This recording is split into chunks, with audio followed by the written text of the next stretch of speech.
NEET விலக்கு கோரி தமிழ்நாடு அரசு கொண்டு வந்த தீர்மானத்திற்கு வரவேற்பு தெரிவித்த நடிகர் விஜய் பொதுப்பட்டியலில் உள்ள கல்வியை மாநில பட்டியலுக்கு கொண்டு வர வேண்டும் என்றார்.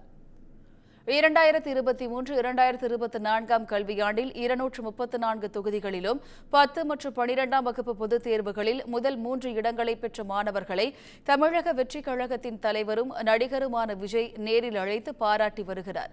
முதற்கட்டமாக 28ஆம் தேதி சென்னை திருவான்மையூரில் உள்ள ஸ்ரீ ராமச்சந்திரா கன்வென்ஷன் சென்டரில் பாராட்டு விழா நடைபெற்றது. அதனைத் தொடர்ந்து இன்று 2ஆம் கட்டமாக 9 மாவட்டங்களைச் சேர்ந்த மாணவர்களுக்கு விஜய் விருதுகளை வழங்கி வருகிறார். முன்னதாக நிகழ்ச்சியில் கலந்து கொள்வதற்காக வருகை தந்த விஜய்க்கு மாணவர்கள் உற்சாக வரவேற்பு அளிக்க ஆளப்போரான் தமிழன் பாடல் ஒலிக்க மேடைக்கு வருகை தந்தார். தொடர்ந்து தமிழ்தாய் வாழ்த்துடன் கல்வி விருது வழங்கும் விழா தொடங்கியது. பின்னர் நிகழ்ச்சியில் பேசிய விஜய் நீட் தேர்வில் முறைகேடு நடந்துள்ளதாக தொடர்ந்து செய்தி வரும் நிலையில் நீட் விலக்கே இதற்கு ஒரே தீர்வு என்றார்.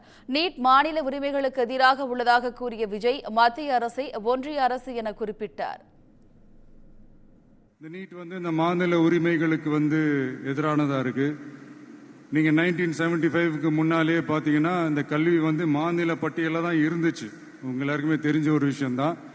அதுக்கப்புறமா தான் அது ஒன்றிய அரசு வந்ததுக்கு அப்புறம் அது பொது பட்டியல அது சேர்த்தாங்க. எனக்கு தெரிஞ்சு அதுதான் ஒரு முதல் பிரச்சனையா ஒன்று ஸ்டார்ட் ஆச்சு. இந்த நீட்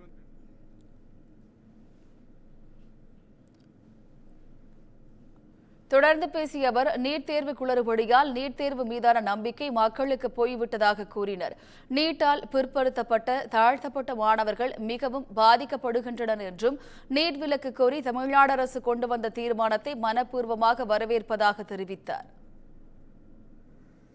பல்வேறு நாடு முழுக்க அந்த நீட் தேர்வே தேவையில்லை அப்படிங்கறத இந்த செய்திகள் மூலமா நாம் எல்லாருமே புரிஞ்சுக்கிட்ட ஒரு விஷயம்.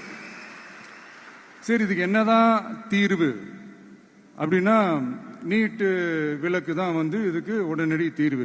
நீட்டு ரத்து கோரி தமிழக சட்டமன்றம் கொண்டு வந்திருக்கிற அந்த தீர்மானத்தை நான் மனப்பூர்வமாக வரவேற்கிறேன்.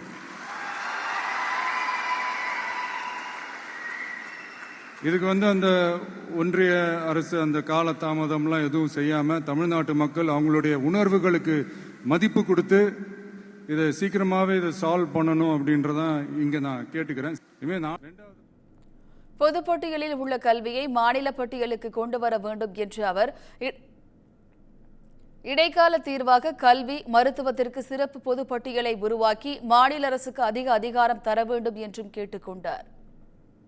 நிரந்தர தீர்வு தான் என்ன அப்படின்னா அந்த கல்வி பொதுப்பட்டியலிருந்து மாநில பட்டியலுக்கு கொண்டு வரணும். ஒருவேளை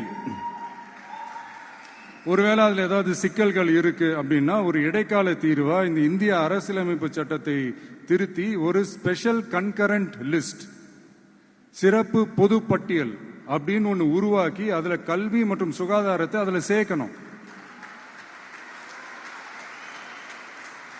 மாநில அரசுகளுக்கு என்னதான் அதுல அதிகாரம் இருந்தாலும் அது முழுக்க முழுக்க ஒன்றிய அரசினுடைய கட்டுப்பாட்டில் தான் இருக்கு. அதனால மாநில அரசுகளுக்கு அந்த முழு சுதந்திரத்தை அது தரப்பட வேண்டும் அப்படின்றதான் இங்க என்னுடைய தாழ்மையான ஒரு வேண்டுகோள்.